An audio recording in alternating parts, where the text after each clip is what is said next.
لڑکی غریب گھر کی ہو امیر گھر کی ہو، لڑکا امیر گھر کا ہو غریب گھر کا ہو، نکاح کے لائق ہو جائے تو اس کا نکاح کر دینا چاہیے، شادی کر دینی چاہیے۔ اور شادی کے راستے میں جو رکاوٹیں ختم کرو ان کو۔ یہ صحابہ کا دور نہیں ہے، یہ تابعین کا دور نہیں ہے، یہ فتنوں کا دور ہے۔ اگر آپ نے اپنے بچوں اور بچیوں کی صحیح ٹائم پر شادی نہیں کی تو فتنے پیدا ہوں گے۔ اور اللہ کے نبی فرما چکے ہیں، آپ نے فرمایا اذا خطب الیکم ممن ترضون دینہ وخلقہ فزوجوہ۔ تمہارے لڑکے کے لیے، تمہاری لڑکی کے لیے جب اچھا رشتہ آ جائے، دیندار گھر کا رشتہ آ جائے تو اپنی لڑکیوں کی شادی کر دیا کرو۔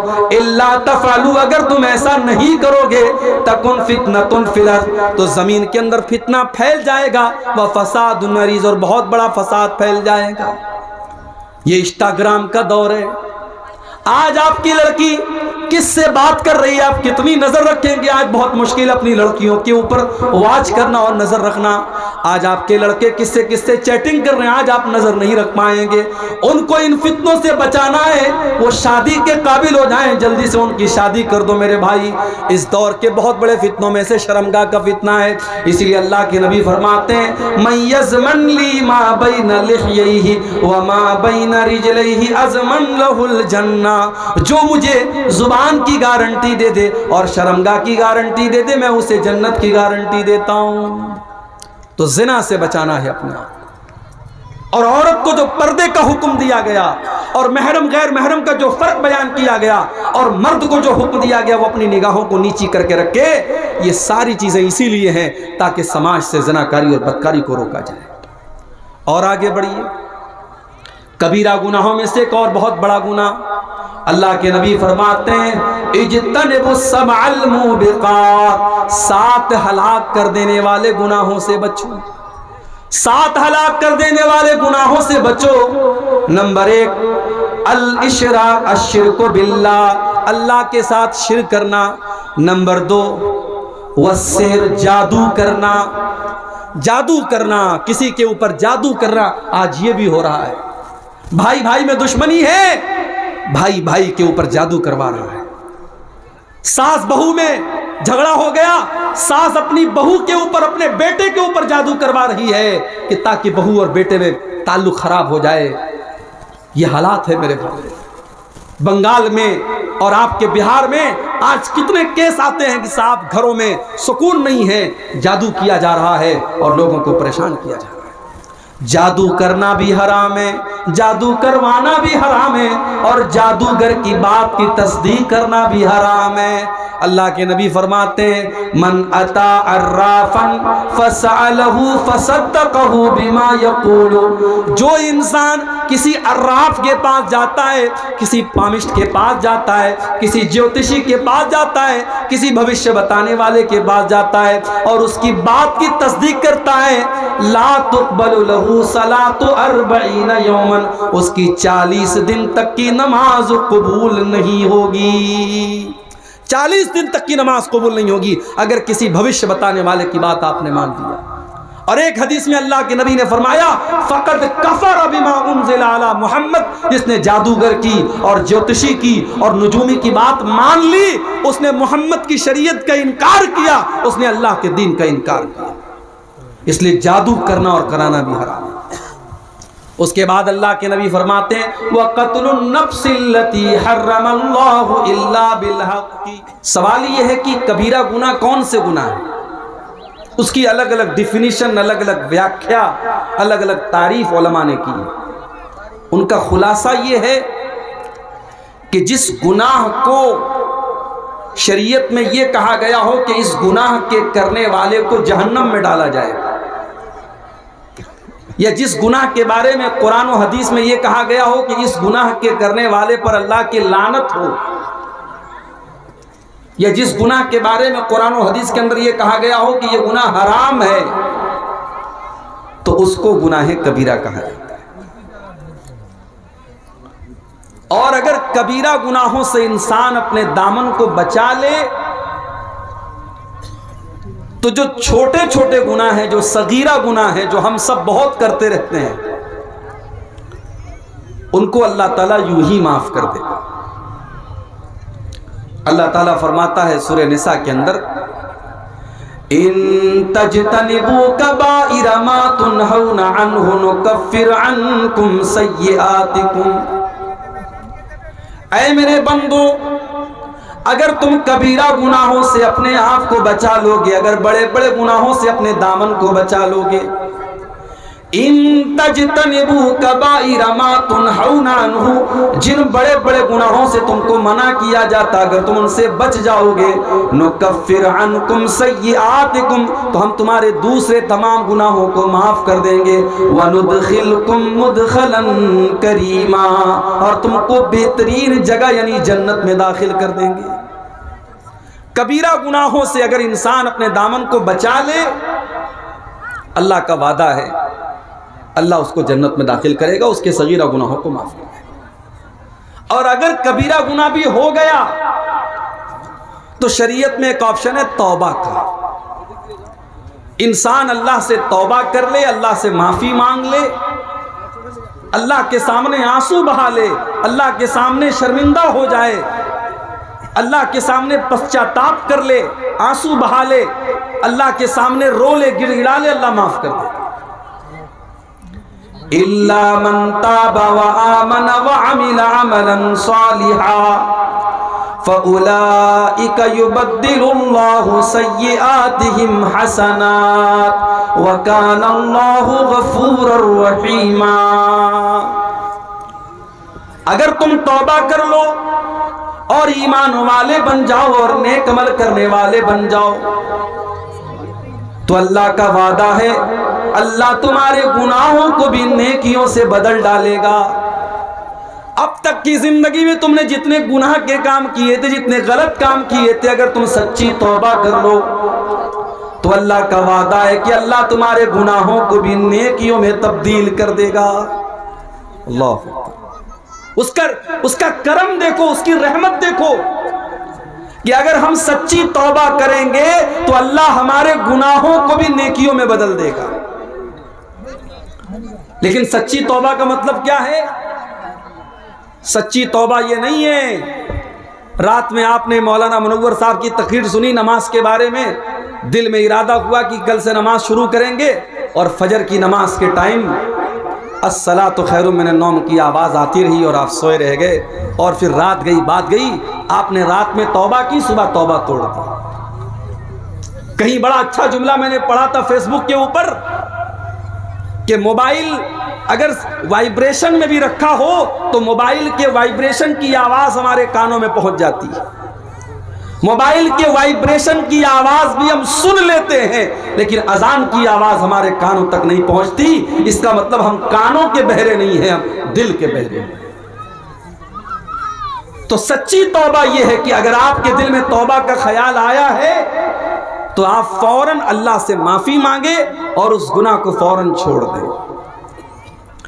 انما التوبۃ علی اللہ للذین یعملون السوء بجہالہ، اللہ تعالیٰ ان لوگوں کی توبہ کو قبول کرتا ہے جو نادانی میں آ کر کے گناہ کرتے ہیں، جن سے گناہ ہو جاتا ہے نادانی میں آ کر کے، نفس کے تقاضے میں آ کر کے وہ گناہ کا کام کر لیتے ہیں۔ ثم یتوبون من قریب فاولئک یتوب اللہ علیہم، اور جیسے ان کو یہ احساس ہوتا ہے کہ ہم نے گناہ کر لیا، ہم نے اللہ کو ناراض کر لیا، وہ جلدی سے توبہ کر لیتے ہیں، اور جب وہ جلدی سے توبہ کر لیتے ہیں تو اللہ ان کی توبہ کو قبول کر لیتا ہے۔ وَلَيْسَتِ التَّوْبَةُ لِلَّذِينَ يَعْمَلُونَ السَّيِّئَاتِ، اللہ ان لوگوں کی توبہ کو قبول نہیں کرتا ہے جو گناہوں پر گناہ کرتے رہتے ہیں، جو بہت سارے گناہ کرتے رہتے ہیں۔ حَتَّى إِذَا حَضَرَ أَحَدَهُمُ الْمَوْتُ قَالَ إِنِّي تُبْتُ الْآنَ، جب موت کا ٹائم آتا ہے، جب دیکھتا ہے کہ اب تو مرنے والے ہیں، سامنے موت کو دیکھتا ہے، تب وہ کہتا ہے کہ اے اللہ میں توبہ کرتا ہوں۔ جو انسان مرنے کا انتظار کر رہا ہے اور توبہ نہیں کر رہا ہے، اللہ ایسے لوگوں کی توبہ کو قبول نہیں کرے گا۔ توبہ تو فرعون نے بھی کی تھی۔ فرعون جب ڈوبنے لگا سمندر کے اندر تو فرعون نے بھی توبہ کی تھی اور کہا تھا میں اللہ کے اوپر ایمان لاتا ہوں، جس کے اوپر بنی اسرائیل ایمان لاتے میں اس کے اوپر ایمان لاتا ہوں۔ اللہ نے کیا فرمایا؟ الآن وقد عصیت من قبل، اے فرعون تو اب توبہ کر رہا ہے، اب تیرے توبہ کرنے کا کوئی مطلب نہیں ہے، اب تیری توبہ کا کوئی معنی نہیں ہے۔ ساری زندگی تو گناہ پر گناہ کرتا رہا، لوگوں پر ظلم اتیاچار کرتا رہا، بچوں کو مرواتا رہا، عورتوں کو غلام بناتا رہا، اور آج جب تو موت کو اپنی آنکھوں کے سامنے دیکھ رہا ہے تو توبہ کر رہا ہے۔ فَالْيَوْمَ نُنَجِّيكَ بِبَدَنِكَ لِتَكُونَ لِمَنْ خَلْفَكَ آیا، اے فرعون آج ہم تجھے موت دیں گے، اور ایسی موت دیں گے ہم تیری باڈی کو محفوظ رکھیں گے، تیری ڈیڈ باڈی کو بچا کر کے رکھیں گے، تاکہ تیری ڈیڈ باڈی آنے والی نسلوں کے لیے نشانی بن جائے، اور لوگ تیری ڈیڈ باڈی کو دیکھ کر کے کہیں کہ دیکھو یہ فرعون تھا جو اپنے آپ کو رب کہا کرتا تھا، جو اپنے آپ کو خدا کہا کرتا تھا، یہ اس فرعون کی ڈیڈ باڈی ہے۔ تو توبہ کرنے کے لیے مرنے کا انتظار مت کرو، میرے زندگی میں توبہ کرو، تندرستی کی حالت میں توبہ کرو۔ نوجوان اگر یہ سمجھ رہا ہے کہ صاحب ابھی تو جوان ہیں، جب 70 سال کے ہو جائیں گے، 60 سال کے ہو جائیں گے، لاٹھی پکڑ کے چلنے لگیں گے، تب نماز بھی پڑھ لیں گے، تو جاؤ ذرا دیکھ لو قبرستان میں، اگر 10 جنازے قبرستان میں پہنچتے ہیں تو 10 میں 5 جنازے آپ کو ایسے بھی ملیں گے جو جوانوں کے جنازے، کوئی کینسر کا شکار ہو کر، کوئی کورونا کا شکار ہو کر، کوئی کسی اور بیماری کا شکار ہو کر کے مر رہا ہے۔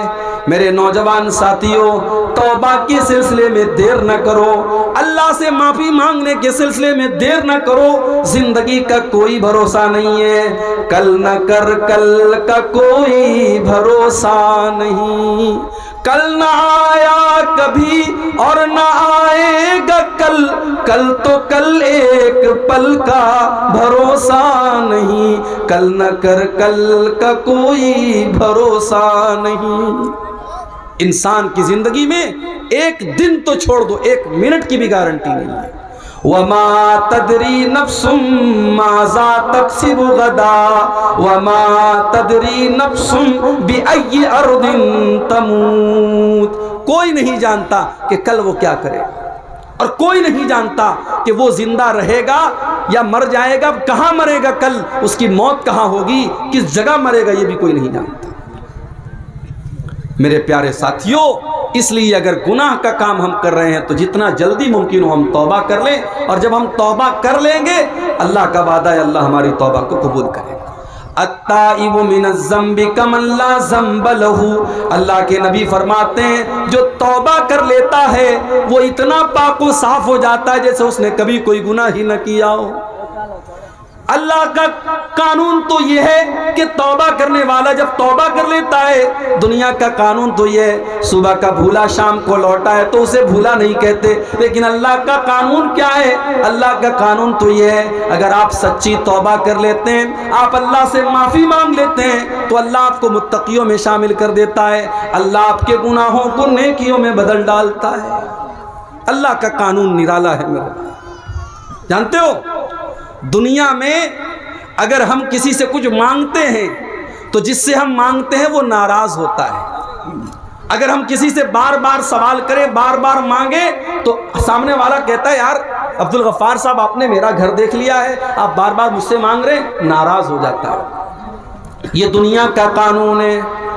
دنیا کا قانون یہ کہ بار بار کسی کے سامنے ہاتھ پھیلاؤ گے، بار بار اس سے مانگو گے، بار بار سوال کرو گے، وہ ناراض ہو جائے گا۔ لیکن اللہ کا قانون کیا ہے؟ اللہ کا قانون یہ ہے وَقَالَ رَبُّكُمُ ادْعُونِي أَسْتَجِبْ لَكُمْ إِنَّ الَّذِينَ يَسْتَكْبِرُونَ عَنْ عِبَادَتِي سَيَدْخُلُونَ جَهَنَّمَ دَاخِرِينَ۔ اللہ کا قانون یہ ہے کہ جو اللہ سے نہیں مانگتا ہے، جو اللہ کے آگے ہاتھ نہیں پھیلاتا ہے، اللہ اس سے ناراض ہوتا ہے۔ تو مجھ سے مانگ کیوں نہیں رہا ہے؟ میرے بندے تو میرا محتاج ہے۔ یا ایھا الناس انتم الفقراء الی اللہ، اے انسانو تم سب کے سب میرے فقیر ہو، میرے محتاج ہو، تم میرے آگے ہاتھ کیوں نہیں پھیلاتے ہو؟ تم مجھ سے مانگتے کیوں نہیں ہو؟ اگر مجھ سے نہیں مانگو گے تو ہم تم سے ناراض ہو جائیں گے۔ جو اللہ سے نہیں مانگتے پہ جو تکبر کرتے, جو گھمنڈ کرتے ہیں, اللہ کہتا ہے وہ ذلیل ہو کر کے جہنم میں ڈالے جائیں گے. عربی کا ایک شاعر کہتا ہے اللہ یغضب حین یترک سؤالہ, جب اللہ سے نہ مانگا جائے تو اللہ ناراض ہو جاتا ہے. وبنی آدم حین یسأل یغضب, اور انسان سے جب مانگا جاتا ہے تو وہ ناراض ہوتا ہے. اللہ سے نہ مانگو تو اللہ ناراض ہوتا ہے, اور بندے سے مانگو تو بندہ ناراض ہوتا ہے. توبہ کرنے والا جب توبہ کرتا ہے تو اللہ اس کے گناہوں کو بھی نیکیوں میں بدل دیتا ہے. اللہ کے قانون بڑے نرالے ہیں میرے. ہم جب کسی نیکی کا ارادہ کرتے ہیں, رات میں عشاء کی نماز پڑھی, امام کے ساتھ 4 رکعت ہم نے عشاء کی نماز پڑھی, پھر 2 رکعت ہم نے سنت بھی پڑھ لی, پھر وتر کی نماز پڑھنے کے لیے کھڑے ہونے لگے. اچانک ذہن میں آیا کہ چلو آج تہجد کی نماز پڑھ لیتے ہیں. گھر آیا, بستر پہ سونے لگا, اپنے موبائل کے اوپر اس نے الارم بھی لگا دیا کہ 3 بجے میری نیند کھل جائے. 3 بجے کا الارم اس نے لگا دیا, 3 بجے اٹھ کر کے میں تہجد پڑھوں گا. اس نے موبائل پر الارم بھی لگا دیا, رات میں سو گیا. تھکا ہارا آیا تھا, بستر پہ لیٹا تو گہری نیند آ گئی, اور 3 بجے موبائل کا الارم بجتا چلا گیا. اس کی نیند نہیں کھلی یہاں تک کہ فجر کی اذان کا ٹائم ہو گیا. وہ تہجد کے ارادے سے سویا تھا, اس نے تہجد کی نماز نہیں پڑھی تھی, لیکن چونکہ وہ ارادہ کر کے سویا تھا. اللہ کے نبی فرماتے ہیں کہ جب بندہ کسی نیکی کا ارادہ کرتا ہے, اللہ فرماتا ہے اکتبوا لہ حسنۃ, میرا بندہ نیکی کا ارادہ کر چکا تھا اس لیے اس کے نام اعمال میں ایک نیکی لکھ دو. ایک نیکی صرف ارادہ کرنے پر ملتی ہے. اگر بندہ پکا ارادہ کر لے تو ایک نیکی تو اس کو ارادہ کرنے پر مل جاتی ہے, اور اگر بندہ وہ نیکی کر لے تو اللہ کے نبی فرماتے ہیں کہ اللہ فرماتا ہے اکتبوا لہ عشرۃ حسنات, میرے بندے کی 10 نیکیاں لکھ دو. ایک نیکی کا ثواب اللہ تعالیٰ 10 نیکی کے برابر دیتا ہے, اور نیکی کا صرف ارادہ کر لیا جائے تو ایک نیکی کا ثواب دے دیتا ہے. اس کے اپوزٹ چلے آؤ, بندہ کسی گناہ کا ارادہ کرتا ہے, اس نے شراب پینے کا ارادہ کیا, اس نے چوری کا ارادہ کیا, اس نے زنا کا ارادہ کیا, اس نے کسی غلط کام کرنے کا ارادہ کیا. اللہ فرشتوں سے کہتا ہے انظروا, فرشتوں نظر رکھو, فرشتوں میرے بندے کو واچ کرو. اگر میرا بندہ یہ گناہ کر لیتا ہے تو اس کے نام اعمال میں 1 گناہ لکھنا, 10 مت لکھنا. ہائے ہائے, اے اللہ تیرے قانون بھی نرالے ہیں. نیکی کرنے پر 10 نیکی کا ثواب دیا جا رہا ہے, لیکن گناہ کرنے پر 1 ہی گناہ لکھا جائے گا. اللہ فرماتا ہے میرے فرشتوں بھی رک جاؤ, جب تک میرا بندہ یہ گناہ نہ کر لے تب تک تم اس کے گناہ کو نہ لکھنا. بندہ اگر گناہ کر لیتا ہے, اللہ فرماتا ہے میرے بندے کا 1 گناہ لکھ دیا جائے. اور اگر بندہ گناہ نہیں کرتا ہے, اس نے ارادہ کیا تھا, پھر اس کے دل میں خیال آیا کہ نہیں شراب پینا حرام ہے, زنا کرنا بہت بڑے گناہ کا کام ہے, یہ غلط کام ہے, میں یہ غلط کام نہیں کروں گا. جب وہ گناہ کا ارادہ کرنے کے بعد جب اپنے ارادے سے پلٹ جاتا ہے, جب وہ گناہ کا کام نہیں کرتا ہے, تو اللہ فرشتوں سے کہتا ہے اکتبوا لہ حسنۃ, میرے بندے کے نام اعمال میں 1 نیکی لکھ دو. اے اللہ, اس نے تو گناہ کا ارادہ کیا تھا, اس نے تو غلط کام کرنے کا ارادہ کیا تھا, اور جب اپنے ارادے سے وہ باز آ گیا اور اس نے وہ گناہ کا کام نہیں کیا, تو اللہ فرماتا ہے اب اس کے نام اعمال میں 1 نیکی لکھ دو. فَإِنَّمَا تَرَكَهَا مِن جَرَّايَ, بندے نے میرے ڈر سے اس گناہ کو نہیں کیا ہے, بندے کے دل میں میرا ڈر تھا, میرا خوف تھا, اس لیے اس نے اس گناہ کو نہیں کیا ہے, اس لیے اس کے نام اعمال میں 1 نیکی لکھ دی جائے. یہ اللہ کا قانون ہے میرے بھائی. اس اللہ کی رحمت سے ہم کبھی مایوس نہ ہو میرے بھائی. اسی لیے قرآن میں بار بار اللہ فرماتا ہے لا تقنطوا من رحمت اللہ, اللہ کی رحمت سے کبھی مایوس نہ ہونا. حدیث قدسی کے الفاظ ہیں، اللہ کے نبی فرماتے کہ اللہ تعالیٰ کہتا ہے یا ابن آدم لو بلغت ذنوبک عنان السماء والارض، اے آدم کے بیٹے اگر تیرے گناہ اتنے زیادہ ہو جائیں، آسمان کے کناروں تک چلے جائیں اور زمین بھر کے تو گناہ کر کے آئے، ثم لقیتنی لا تشرک بی شیئا، پھر تو توبہ کر لے اور اللہ کے پاس توحید کے ساتھ جائے، اس حال میں جائے کہ تو اللہ کے ساتھ شرک نہیں کرتا تھا، اللہ فرماتا ہے اتیتک بقرابھا مغفرۃ، تو زمین بھر کے گناہ لے کے آیا تھا، میں زمین بھر کے بخشش تجھے دے دوں گا، میں زمین بھر کے مغفرت تجھے دے دوں گا۔ تو اللہ کی رحمت، اللہ سے ڈرنا بھی ہے ہم کو اور اللہ کی رحمت کی امید بھی لگانا ہے، ہمیں نراش نہیں ہونا ہے، ہمیں نا امید نہیں ہونا ہے، ہمیں مایوس نہیں ہونا ہے۔ اب آئیے ہم ذرا دیکھیں کہ وہ کون سے گناہ ہیں جن کو شریعت میں بڑے بڑے گناہ کہا گیا ہے۔ بہت لمبی تقریر نہیں کرنا ہے، موسم کا بھی لحاظ کرنا ہے، آپ حضرات کی تکلیف کا بھی لحاظ کرنا ہے، میں چند بڑے بڑے گناہ آپ کے سامنے گناؤں گا اور دعا کروں گا کہ اللہ تعالیٰ ان گناہوں سے ہم سب کی حفاظت فرمائے۔ بخاری اور مسلم کے الفاظ ہیں، اللہ کے نبی کے پاس ایک صحابی آئے، آ کر کے انہوں نے سوال کیا ایُّ الذنب اعظم عند اللہ، اے اللہ کے نبی اللہ کے نزدیک سب سے بڑا گناہ کیا ہے؟ آپ نے فرمایا ان تجعل للہ ندا وہو خلقک، سب سے بڑا گناہ یہ ہے کہ تم اللہ کے ساتھ کسی کو شریک کرو، تم اللہ کے برابر کسی کو ٹھہرا دو۔ شرک کرنا دنیا کا سب سے بڑا گناہ ہے، اللہ کے برابر کسی کو قرار دینا یہ سب سے بڑا گناہ ہے، اور گناہ ہے یہ سب سے بڑا گناہ ہے جو اللہ کیا معاف نہیں ہوگا۔ اگر کوئی انسان شرک کر کے دنیا سے جائے گا، اگر بغیر توبہ کی اللہ کیا جائے گا، اس کی بخشش نہیں ہو سکتی۔ ان اللہ لا یغفر ان یشرک بہ ویغفر ما دون ذلک لمن یشاء، اللہ تعالیٰ شرک کو معاف نہیں کرے گا، شرک سے چھوٹے جو گناہ ہیں اللہ ان کو معاف کر دے گا، مگر شرک کو اللہ تعالیٰ معاف نہیں کرے گا۔ انہ من یشرک باللہ فقد حرم اللہ علیہ الجنہ ومأواہ النار وما للظالمین من انصار، جو شرک کرے گا اللہ فرماتا ہے ہم نے جنت حرام کر دی اس کے اوپر، وہ کبھی جنت میں داخل نہیں ہوگا، وہ جہنمی ہے، وہ جہنم میں جائے گا، شرک کرنے والا جہنم میں جائے گا۔ یہ دسمبر کی آج 30 تاریخ ہے، 5 دن پہلے ہمارے عیسائی مذہب کا ایک تہوار تھا، عیسائی بھائیوں کا ایک تہوار تھا، کرسمس کا تہوار۔ ہمارے کچھ مسلمان بھائیوں کو اس تہوار پر سدبھاونا اور بھائی چارہ دکھانے کا بڑا شوق چڑھ جاتا ہے، اور وہ سوشل میڈیا کے اوپر اور اپنے دوستوں کے اپنے واٹس ایپ کے اسٹیٹس پر اور اپنے دوستوں کو میسج میں کیا لکھ کے بھیجتے ہیں؟ میری کرسمس۔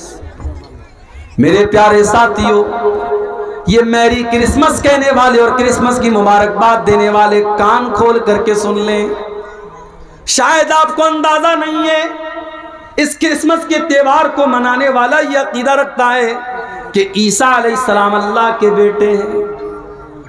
اچھا، اللہ کے بیٹے کیوں مانتے ہو؟ عیسائی سے پوچھو تم اللہ کا بیٹا کیوں مانتے ہو؟ وہ کہے گا عیسیٰ علیہ السلام بغیر باپ کے پیدا ہوئے تھے۔ وہ یہاں تک بولے گا کہ آپ کے آخری نبی جس کو آپ آخری نبی مانتے ہیں وہ بھی ماں اور باپ دونوں کے ذریعے پیدا ہوئے، مگر ہم جس کو اللہ کا بیٹا مانتے ہیں ان کا کوئی باپ نہیں تھا، اس کا مطلب ان کا باپ نعوذ باللہ اللہ تھا۔ قرآن میں اللہ نے جواب دیا ان مثل عیسیٰ عند اللہ کمثل آدم خلقہ من تراب، اے عیسائیو اگر بغیر باپ کے پیدا ہونے والے عیسیٰ کو تم اللہ کا بیٹا مانتے ہو تو اے عیسائیو ذرا آدم کے اوپر غور کرو، آدم کی تو نہ کوئی ماں تھی اور آدم کا تو نہ کوئی باپ تھا، آدم کو اللہ تعالیٰ نے مٹی سے پیدا کیا اور اللہ نے کہا ہو جا اور آدم ہو گئے۔ اگر آدم کو اللہ بغیر ماں کے اور بغیر باپ کے پیدا کر سکتا ہے تو اے عیسائیو اللہ عیسیٰ کو بغیر باپ کے کیسے پیدا نہیں کر سکتا؟ اور میری ماں اور بہنوں، کبھی موقع ملے تو قرآن کا 16واں پارہ اٹھا کے سورہ مریم کی تلاوت کرو، غور سے پڑھو سورہ مریم کو، یہ وہی آیتیں تھیں جو حبشہ کے دربار میں جب حضرت جعفر نے پڑھی تھی تو لوگوں کی آنکھوں میں آنسو آ گئے. اس میں ذرا پڑھو کہ کس طریقے سے حضرت مریم کی کردار کی عظمت اللہ تعالیٰ نے بیان کی. اِذْ أَرْسَلْنَا إِلَيْهَا رُوحَنَا فَتَمَثَّلَ لَهَا بَشَرًا سَوِيًّا. یاد کرو جب میں نے اپنے فرشتے کو مریم کے پاس بھیجا اور فرشتہ انسان کی شکل میں مریم کے پاس آیا. قالت، حضرت مریم نے کہا تو دور ہو جا مجھ سے، اگر تو اللہ سے ڈرنے والا ہے میرے قریب نہ آنا، تو دور ہو جا. تو کون ہے میں نہیں جانتی، میرے قریب نہ آنا. اگر تو اللہ سے ڈرنے والا ہے تو مجھ سے دور ہو جا. قال انما انا رسول ربک لاہب لک غلاما زکیا. فرشتہ بولا اے مریم تم ڈرو نہیں، میں اللہ کا فرشتہ ہوں اور میں تم کو خوشخبری سنانے آیا ہوں. تمہارے پیٹ سے ایک بچہ پیدا ہونے والا ہے، عیسیٰ پیدا ہونے والے، اللہ کا نبی پیدا ہونے والا ہے. قالت انا یکون لی غلام ولم یمسسنی بشر ولم اک بغیا.